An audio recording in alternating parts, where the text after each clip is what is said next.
Hey everybody, as mentioned previously, there's been a proposal calling for all Americans 16 years and older to receive a $2,000 stimulus check. There's a lot of pros and cons to this, but just wanted to delve a bit deeper to see what's going on. Anyone 16 years of age or older that earns under $130,000 a year will be eligible for a $2,000 monthly stimulus check for the next 6 to 12 months. So, just a bit of context. The stimulus package in its entirety was $2.2 trillion, with the total U.S. debt totaling at $24 trillion. The $1,200 stimulus check costed about $300 billion, roughly. So now we're looking to a new stimulus check of $2,000 for a total of $500 billion. So the amount has increased due to the larger payout. So just two big things to look out for here. Number one, the value of the payout has increased from 1,200 to 2,000, right? Pretty self-explanatory. The stimulus amount has increased from 300 billion to 500 billion. And there's also a much larger pool of recipients. So remember, more people qualify for the second stimulus compared to the first.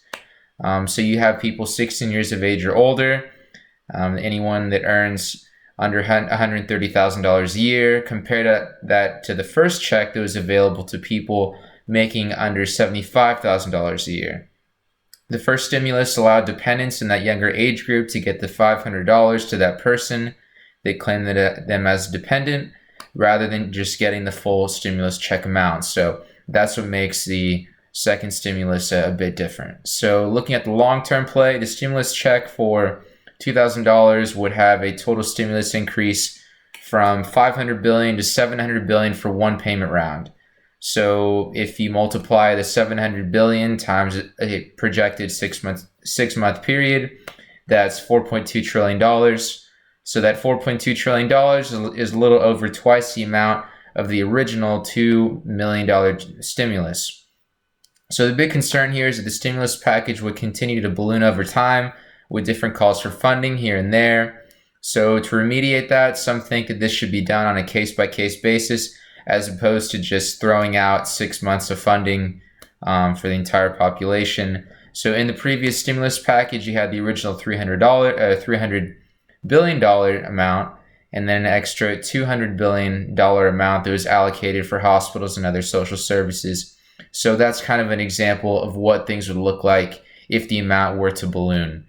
So the same thing could happen with the next stimulus. That's a big concern. So for this reason, many believe the situation will be done on a week-by-week basis, much like the stay-at-home orders. So for example, the city of Austin has us on a stay-at-home order until May 8th. It's one thing to order an entire city to shut down for 2 months, but at least his strategy is to decide at a later date. So much like the stay-at-home order, our stimulus package is done on more of a to-be-determined basis, and the situation is to be further assessed. So hope this is helpful, and take care.